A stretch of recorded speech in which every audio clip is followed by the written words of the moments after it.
अमरावती जिल्ह्यातील चांदूर बाजार येथे राजकीय वातावरण तापविणारी मोठी घडामोड समोर आली आहे।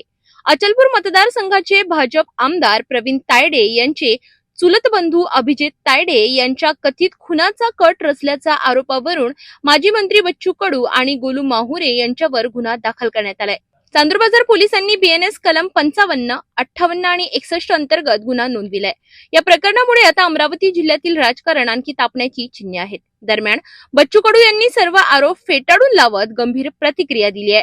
आज मला आता समजलं की मी काही कोणाच्या तरी हत्या करण्याचा कट रचलाय। वास्तविक अशा पद्धतीचा आपण गेलं आयुष्य आमचं संपलं, असं काही कुठं आपण करत नाही आहे, परंतु आमचाच कसा कट रचला असं त्याच्यातून सिद्ध होते का बच्चू कडूला बदनाम कसं करता येईल, त्याला अटक कसं करता येईल।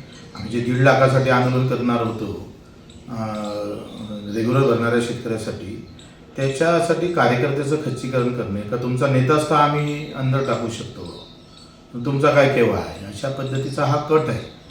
तो म्हणतात का आमच्यासाठी कट केला, मला असं वाटतं हा व्यवस्थित आमच्यासाठी हा केलेला कट आहे। आणि असे ऑडिओ व्हिडिओ तर महाराष्ट्रात कित्येक असतात, कधीच कोणावर गुन्हे दाखल होत नाही। आणि SP किती भारी आहे बरं बघा, म्हणजे इतके सगळे जिल्ह्याभर काही घटना होतात मोठ्या, त्याच्यातून कधी प्रेस झालेली नाही। पण आमदाराचा पुतण्या कोणतरी आहे त्याच्यावर काहीतरी कट केला आणि ते डिसेंबर ते एप्रिल 4 महिने होत आहे। अशा पद्धतीचे गुन्हे दाखल करून बच्चू कडूचा आवाज दाबण्याचा प्रयत्न होत असेल तर आम्ही अटक व्हायला तयार होऊ ना अशा पद्धतीने। आणि ते प्रभू रामचंद्राच्या राम मंदिरातून अटक हो का, रामराज्य कुठं आणि हे राम भक्त कुठं। आम्ही शेतकऱ्यासाठी लढत राहू, मजुरासाठी, दिव्यांगांसाठी लढत राहू।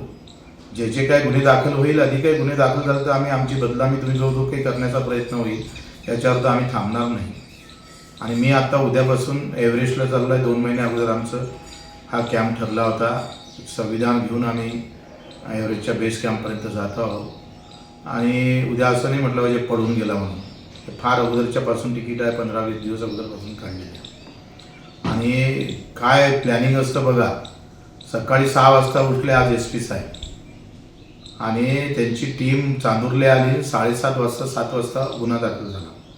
म्हणजे त्याच्या अगोदर मला एका कार्यकर्त्याचा कॉल आला का मला आमदारांना बोलावलेलं आहे, तुझे 2 मोबाईल दे, ते व्हिडिओ आमच्याजवळ रेकॉर्डिंग आहे सगळं, ते व्हिडिओ दे। मग SP साहेब फोन आला का दे तुला त्याच्यातून बाहेर काढतो वगैरे असं, नाही तर 40-50 लाख रुपये देतो असं पण म्हटलेलं आहे।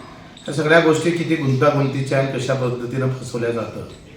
आता देवाचीच जर कृपा झाली तर मग आम्ही काय करणार आहे, सत्ता तुमची, फॉरेन्सिक लॅब तुमची, SP तुमचा, तुम्ही कशा प्रकारचे कटकारस्थान करा ते काही सांगता येत नाही।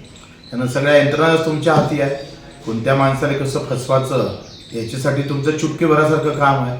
चुटकी वाजतं तितक्या ह्याच्यात तुम्ही कोणाला कसं फसवताय, कारण सगळ्या यंत्रणा तुमच्या हाती असल्यानंतर ह्या गोष्टी सहज तुम्ही करू शकता। त्यांना आम्ही काही घाबरत नाही आहे आणि आम्ही अशा प्रकारचा हा मूर्खपणा करतही नाही। हा धंदा आमचा नाही, आम्ही रक्तदान करणारे लोक आहोत, जीव देणारे लोक आहे, जीव घेणारे नाही। तर बच्चू कडू यांच्यावर गंभीर आरोप आणि त्यावर तितकीच तीव्र प्रतिक्रिया। या प्रकरणात पुढे काय घडामोडी होतात हे पाहणं महत्त्वाचं ठरणार आहे।